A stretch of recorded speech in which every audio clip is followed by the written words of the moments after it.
ममता ने साफ कर दिया कि उनका रिटायरमेंट का कोई इरादा नहीं है। वो अब सड़क पर उतरेंगी, संघर्ष करेंगी। ममता बनर्जी ने बंगाल के जनादेश को सीधे नकार दिया है। ममता ने कहा कि वो इस्तीफा देने राजभवन नहीं जाएंगी, क्योंकि वो हारी नहीं है, उन्हें हराया गया है। बीजेपी ने चुनाव आयोग की मदद से बंगाल के जनादेश पर डाका डाला है। যদি কেউ মনে করে যে আমি কি রেজিগনেশন দিতে হবে, no, not that. Now also I want to say that we didn't lose the election. It is their forceful attempt to defeat us.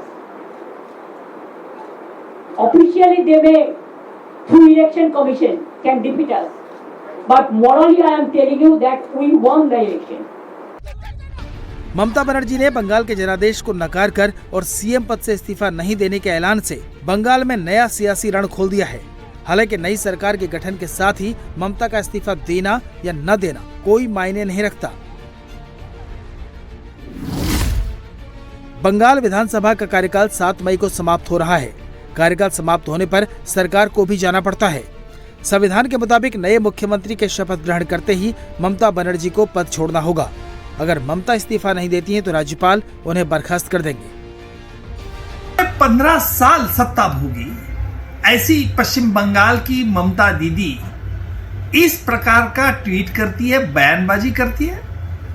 क्या हमारा संविधान ये इनको अलाउ करता है? बिल्कुल नहीं।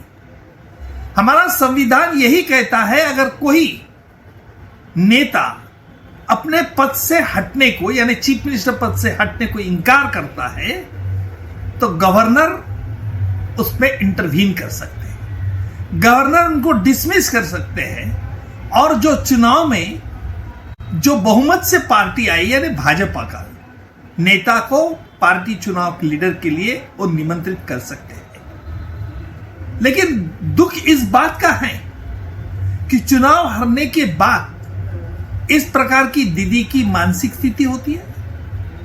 दीदी ने ऐसा कहना बहुत गलत है, हमारे संविधान के खिलाफ बात कर रही है।